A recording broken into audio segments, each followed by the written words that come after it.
नमस्ते अनि स्वागत छ यहाँहरु सम्पूर्णलाई। यो हो शिक्षा र मनोरञ्जनको सारथी पेन नेपाल र दर्शकबिन, यहाँहरुले यस अघिका एपिसोडहरुमा जस्तै आज पनि हामी शिक्षा सम्बन्धी विषयवस्तु ल्याएर आएका छौं र अवश्य पनि यो एपिसोडमा प्रस्तुत गर्ने विषयवस्तु पनि यहाँहरुको लागि उत्तिकै लाभदायक हुनेछ भनेर मैले विश्वास लिएको छु।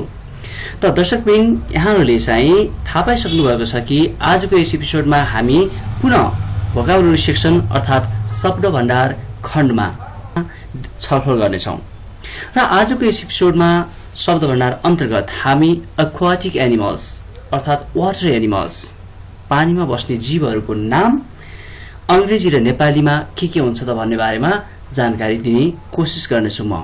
त अब हामी विषयवस्तुतर्फ प्रवेश गरौं र विषयवस्तुतर्फ प्रवेश गर्नुभन्दा अगाडि यदि तपाई यस च्यानलमा नयाँ हुनुहुन्छ भने यस भिडियोको तल रातो बटन जसमा सब्स्क्राइब लेखिएको छ, त्यस सब्स्क्राइब लेखिएको रातो बटनलाई थिचेर सब्स्क्राइब गरिदिनु होला भने सँगै आउने अल नोटिफिकेसन बेल आइकनलाई पनि थिच्नु होला ताकि यहाँहरुले हामीले अपलोड गरेका भिडियोजहरु तुरुन्तै प्राप्त गर्न सक्नुहुनेछ र आफ्नो ज्ञान संग्रह गर्न सक्नुहुनेछ। त यो जानकारी पछि अब हामी विषयवस्तुतर्फ ढिला नगरी अगाडि बढौं। हो, आज हामी एक्वाटिक एनिमल्स, पानीमा बस्ने जीवहरूको नाम अंग्रेजी र नेपालीमा के हुन्छ त भन्ने कुरा जान्नेछौं है त। अब अगाडि बढौं। फर्स्ट अफ अल यहाँ छ, तपाईले चित्र देखिसक्नु भएको छ, एन्जल माछा। हेर्नुस् त, देख्न पनि एन्जल जस्तै छ, colourful. We call it angel fish. Angel माछा, angel fish.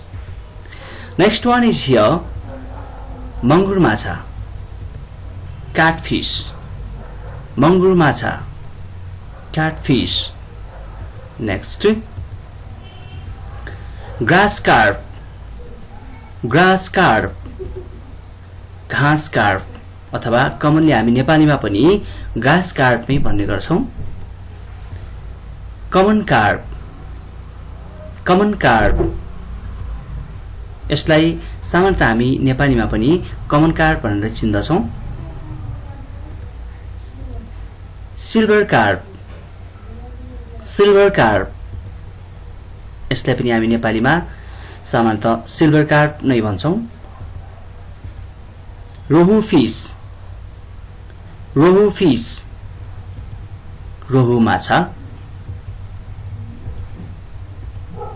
Trout fish, trout fish, trout माछा। एल फिश, एल फिश, बाम माछा।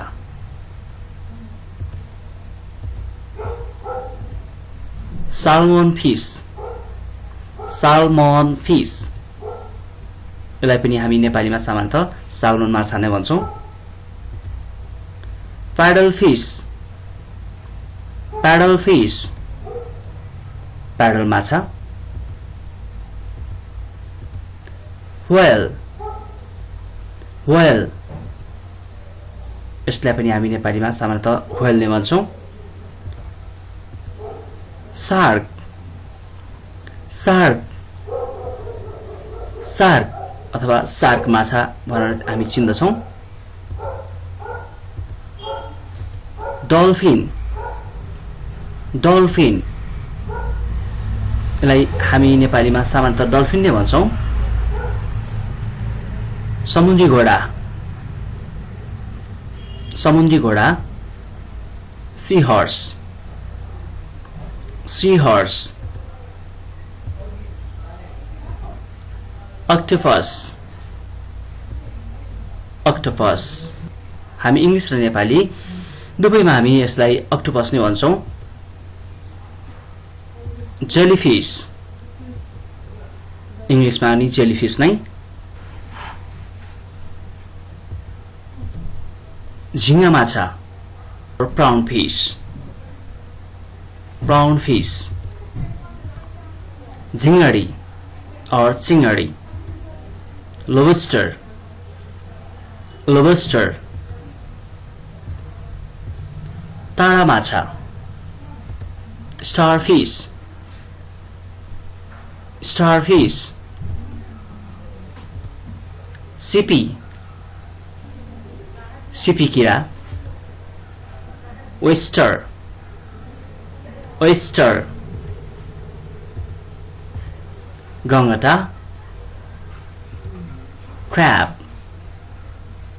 crab समुद्री कछुआ sea turtle sea turtle seal seal यसलाई इंग्लिशमा पनि seal नै भनिन्छ समुद्री सिंह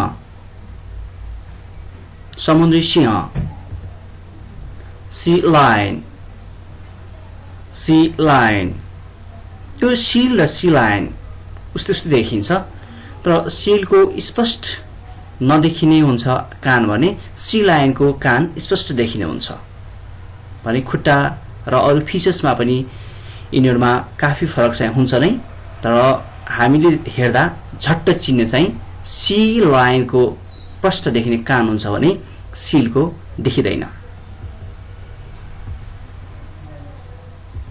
गोही गोही crocodile crocodile squid squid in English also squid cuttlefish in English cuttlefish munga coral coral